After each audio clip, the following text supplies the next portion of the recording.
Assalamualaikum, halo semuanya. Kenalin, aku Lin. Aku Kumai. Aku Intan. Jadi kami di sini bakal ngejelasin tentang green economy Terkait dengan perusahaan Vector. Tunggu videonya. Klikidot. Jadi di sini aku bakal ngejelasin sedikit tentang green economy atau circular economy, di mana green economy ini berfokus kepada ekonomi daur ulang seperti sektor kendaraan listrik yang bergerak pada company ataupun perusahaan transportasi umum seperti yang kita ketahui yaitu Vector. Nah, kali ini aku akan menjelaskan dari bagian aku. Sebelum kita masuk ke analisis-analisis yang lain, sebelumnya aku ingin menjelaskan apa sih dari perusahaan Vector itu. Nah, perusahaan Vector atau Teknologi Mobilitas atau TBK itu didirikan pada awalnya tahun 2007 sebagai PT Bakri Steel Industry. Pada awalnya penjualan ini kendaraannya distribusi pada program logam-logam lainnya dari komponen logam. Nah, terus di tahun 2022 ini fokus bisnisnya itu berganti menjadi perdagangan dan manufaktur kendaraan listrik serta perdagangan suku cadangan listrik. Nah, kelompok kami akan berfokus pada kendaraan listrik transportasi umum, di mana ada PT Transjakarta untuk mengalirkan distribusi dari kendaraan listrik Vector ini menjadi Transjakarta. Untuk analisisnya kita akan bahas di berikutnya. Hari ini aku akan menjelaskan tentang pestel analisis dari company Vector, di mana yang pertama itu dari faktor P-nya itu political atau politik, di mana faktor politiknya itu memuat aspek kebijakan bebas pajak, yang mana Vector merupakan company yang memproduksi kendaraan listrik, di mana kendaraan listrik itu di Indonesia ini mendapatkan bebas pajak. Lalu juga yang kedua itu bebas peraturan ganjil genap, karena Vector ini merupakan company yang memproduksi transportasi umum yaitu bus listrik. Jadi bus listrik itu bebas ganjil genap. Lalu yang kedua itu ada dari faktor ekonominya, di mana pertumbuhan ekonomi serta investasi dari luar negeri itu pertumbuhan ekonomi dan investasi.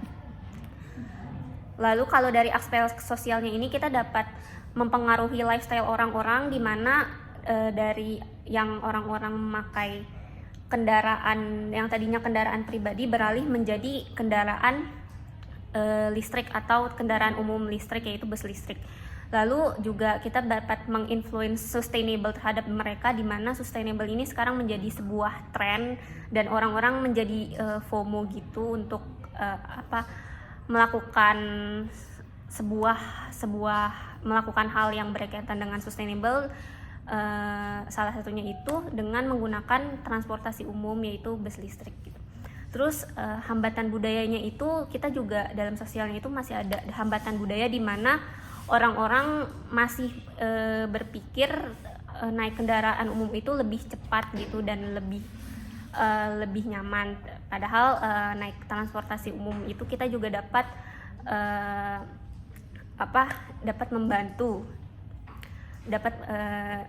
membantu melestarikan dan mendorong sustainable.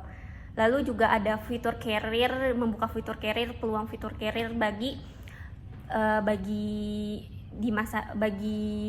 banyak orang gitu di masa depan, dapat menjadi fitur career yang mendorong ahli-ahli yang berkaitan dengan transportasi listrik ini. Lalu yang keempat itu ada teknologi, di mana Vector dapat berinovasi dengan inovasi kendaraan listrik. Terus juga Vector mengimplementasikan dari smart city dan juga ada insentif untuk pengimplementasian teknologinya. Lalu yang kelima itu ada environment yang berkaitan dengan sustainable, climate change, dan kerusakan lingkungan. Yang terakhir itu ada tentang legalnya atau hukumnya yang berkaitan dengan hak cipta dan keselamatan. Nah, kali ini aku ingin menjelaskan dari Porter Five Forces Analysis, di mana ada 5 penjelasan dan aku ngambil dari salah satu contoh dari 5 penjelasan itu. Yang pertama ada number of competitors, di mana ada banyak competitors dari faktor ini. Antara lain itu ada Mercedes dan ada Zontong. Terus yang kedua itu ada switching cost, di mana switching cost ini ada pengganti untuk belinya, di mana harga Mercedes ini ada 2 miliar, Zontong itu harganya ada di kisaran 3,7 miliar, dan yang terakhir itu Vector di kisaran harga 3,1 miliar.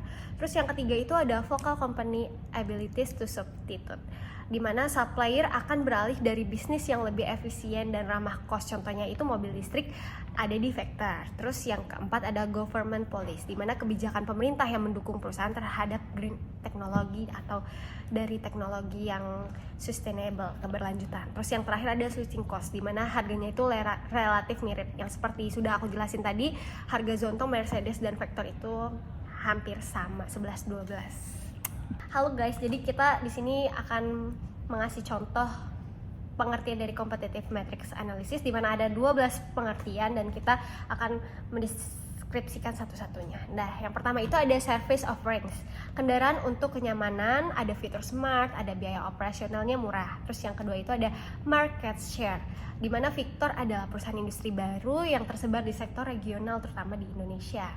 Nah, yang ketiga ada revenue growth, di mana pertumbuhannya tinggi karena kapabilitasnya pemenuhannya banyak. Terus yang keempat ada profitability, di mana biaya produksinya mahal, ekspansinya sedikit karena buatan dalam negeri. Produksinya mahal itu karena di sini menggunakan mobil listrik, di mana bahan-bahan dasarnya itu seperti nikel itu tidak murah. Terus yang kelima ada brand recognition. Nah, itu brand itu tidak terlalu kuat karena masih banyak orang-orang yang belum tahu tentang Vector, dan Vector itu perusahaan dari Indonesia. Terus yang keenam ada user base. Nah, di mana user base ini penggunanya dari transportasi umum, tepatnya transportasi umum di Indonesia seperti Transjakarta yang dimiliki oleh Vector. Dilanjutkan Kemudian ada customer loyalty, di mana customer loyalty ini merupakan salah satu pengguna setia nih dari si transportasi umum ini sendiri. Siapa sih? Ya seperti yang kita ketahui ya, masyarakat, pekerja ataupun dan lain sebagainya. Kemudian ada pricing strategy, di mana ini ya kompetitif lah bisa kita katakan. Kemudian ada partnership, di mana Vector ini sendiri termasuk bagian dari Bakri Group. Dan kemudian ada teknologi and innovation. Nah, di mana mereka ini nih, perusahaan Vector ini nih, si mobil listriknya ini, mereka tuh terhubung dengan AI dan banyak sekali inovasi-inovasi yang keren banget. Salah satunya contohnya danger detector. Jadi di mana kita bisa melihat bahaya dari sekeliling kita dengan adanya AI tersebut. Terus ada geographic coverage, di mana Indonesian only, jadi Vector ini cuma baru ada di Indonesia, dan ya mungkin kita doakan saja semoga dia berkembang lebih besar. Amin. Ya benar. Kemudian ada funding and investment, di mana pendanaan ataupun investasi dari si Vector ini kita dapati dari Bakri Group serta Mitsubishi. Seperti itu. Sekian, lanjut next. Nah, di sini aku ingin menjelaskan kesimpulan dan saran. Nah, yang pertama itu ada peningkatan infrastruktur, di mana pemerintah dan sektor swasta perlu berinvestasi dalam infrastruktur yang mendukung kendaraan ramah lingkungan, seperti stasiun pengisian daya untuk bus listrik, karena masih kurang banget kan untuk bus listrik di Indonesia ini. Terus yang kedua itu ada insentif dan subsidi, di mana pemberian insentif dan subsidi untuk pembelian dan penggunaan kendaraan transportasi umum yang ramah lingkungan dapat mendorong adopsi teknologi hijau atau green economy. Terus yang ketiga itu ada kampanye kesadaran publik, meningkatkan kesadaran masyarakat tentang manfaat transportasi hijau atau green economy melalui kampanye edukasi dan promosi. Terus yang keempat ada kolaborasi dan inovasi, mendorong kolaborasi antara pemerintah, akademisi dan industri untuk mengembangkan teknologi green economy yang lebih efisien dan terjangkau.